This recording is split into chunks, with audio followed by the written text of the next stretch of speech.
नमस्कार। जनगणना का काम सिर्फ दूसरे सर्वेक्षणों का आधार बनना या उनकी पृष्ठभूमि तैयार करना नहीं है।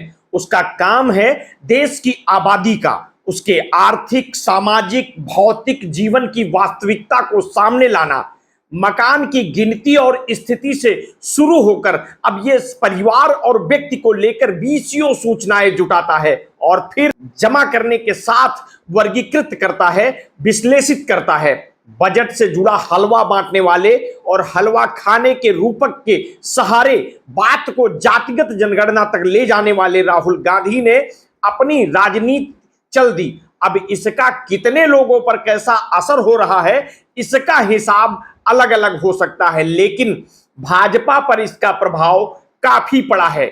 उसकी तरफ से राजनीति को हिंदू मुसलमान लाइन पर ले जाने का प्रयास बंद नहीं हुआ है, लेकिन अब वो हर बात में जाति के सवाल को महत्व देने लगी है और राहुल गांधी तथा कांग्रेस को ही नहीं, समाजवादी पार्टी और राजद को ही पिछड़ा और दलित विरोधी बताने का प्रयास भी कर रही है। लेकिन निश्चित रूप से वो जातिगत जनगणना के खिलाफ है और इसकी कोई उपयोगिता नहीं मानती। भले उसने बिहार में हुई जातिगत जनगणना का समर्थन किया था, लेकिन राहुल गांधी को अपनी इस राजनीतिक रणनीति या भाजपा की घेराबंदी में एक बार भी याद नहीं आया कि देश में वह सामान्य जनगणना भी नहीं हुई है जो विश्व युद्ध के दौरान भी नहीं रुकी थी। और सरकार ने जिस कोरोना के नाम पर जनगणना रोकी थी उसे गए जमाने हो गए और अब आम चुनाव समेत सब काम रूटीन पर लौट आया।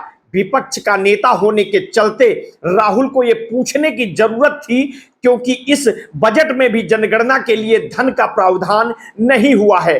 ये रकम पहले से कम कर दी गई है और तब भले गृह राज्य मंत्री ने सदन में और गृह मंत्री ने बाहर कोरोना के चलते जनगणना रोकने और ज्यादा व्यापक सवालों के साथ जनगणना कराने की बात कही हो, अब तो सरकार के अधिकारी कहने लगे हैं कि 1948 के जनगणना कानून में इस बात का कोई प्राविधान नहीं है कि हर 10 साल पर अनिवार्य रूप से जनगणना ही हो। संभवतः है भी, लेकिन पिछले 150 साल की जनगणना की परंपरा और उसकी रोजाना के काम की उपयोगिता ने हमारे लिए कानून के पन्ने पलटने की जरूरत नहीं छोड़ी थी। चुनाव के क्षेत्र निर्धारण से लेकर सरकारी नीतियां बनाने और संसाधनों के आवंटन तथा आगे होने वाले हर सर्वेक्षण में जनगणना के आंकड़ों को आधार बनाने की आदत हमारे मन मस्तिष्क में इस तरह समा गई है कि हम सोच भी नहीं सकते कि अच्छे दिन लाने और देश को विकसित दुनिया की बराबरी पर लाने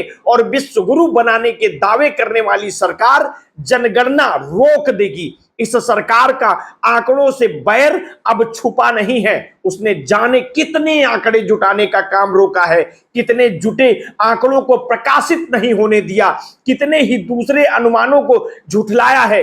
जीडीपी की गणना से लेकर न जाने किस किस हिसाब का आधार ही बदल दिया है। इन सब से हमारे सारे आंकड़े संदेहास्पद हो गए हैं, जबकि ब्रिटिश शासनकाल से ही महासंख्यिकी लेखाकार के अधीन आंकड़े जमा करने की एक मजबूत व्यवस्था के अभी तक का काम करते जाने के चलते दुनिया में हमारे आंकड़ों को बहुत सम्मान से देखा जाता था। और हद तो तब हो गई जब सरकार ने जीएसटी कर वसूली के निरंतर बढ़ते जा रहे आंकड़ों और कर वसूली बढ़ाने के आंकड़ों को सार्वजनिक करने पर रोक लगा दी। देश विदेश के विभिन्न संस्थानों द्वारा जैसे जैसे जुटाए आंकड़े जब सरकार के पक्ष में होते हैं तो उनका शोर मचाया जाता है, वरना उनको खारिज कर दिया जाता है। और बुनियादी दिक्कत यह है कि जब 15 साल पुरानी जनगणना को रैंडम सैंपलिंग के लिए कितनी भी ईमानदारी से इस्तेमाल किया जाए तो नतीजे गलत आने की पूरी गुंजाइश है। राष्ट्रीय नमूना सर्वेक्षण हो या परिवार स्वास्थ्य या उपभोग सर्वेक्षण, सभी जनगणना के आंकड़ों को ही आधार बनाते हैं। जनगणना का काम सिर्फ दूसरे सर्वेक्षणों का आधार बनना या उनकी पृष्ठभूमि तैयार करना बिल्कुल नहीं है। काम है देश की आबादी का, उसके आर्थिक, सामाजिक, भौतिक जीवन की वास्तविकता को सामने लाना। मकान की गिनती और स्थिति से शुरू होकर अब ये परिवार और व्यक्ति को लेकर बीसियों सूचनाएं जुटाता है और फिर उनको जमा करने के साथ वर्गीकृत करता है, विश्लेषित करता है। और अगर अमित शाह की कुछ समय पहले की बात अब भी सच है तो इस बार की जनगणना में कुछ और नई जानकारियां जुटाने का काम होना है। इसके आधार पर ग्राम पंचायत और शहर के वार्ड से लेकर पंचायत और नगर पालिका, विधानसभा और संसदीय क्षेत्र का आकार प्रकार बदला और तय किया जाता है। इनके आधार पर शहरी घोषित हो गए गांव और कस्बे में सुविधाओं और कायदे कानून में बदलाव होता है। जिन आंकड़ों के आधार पर सरकार और स्वशासी संस्थाओं के बजट का आवंटन होता है, कई जानकारों का अनुमान है कि जिन पैमानों पर सरकार 81.5 करोड़ लोगों को आज मुफ्त राशन दे रही है, अगर आबादी के नए हिसाब को ध्यान में रखा जाए तो 93 करोड़ लोगों को मुफ्त राशन मिलना चाहिए। अब राजनीतिक मजबूरी के चलते सरकार बिहार जैसे पिछड़े राज्य को जो धन दे रही है वो काम काफी पहले हो जाना चाहिए था, लेकिन इसमें भी बड़ी बात संसदीय क्षेत्रों का पुनर्गठन, समाज के विभिन्न जमातों में आबादी की वृद्धि की रफ्तार, गरीबी, काम ज्यादा होने का हिसाब, मकान, दुकान, वाहन, खेती, संपत्ति का हिसाब, सरकार इससे कई का हिसाब सामने आने देना नहीं चाहती। इससे उसकी राजनीति कमजोर होगी, खासकर मुसलमानों की आबादी बढ़ाने की रफ्तार की असलियत से।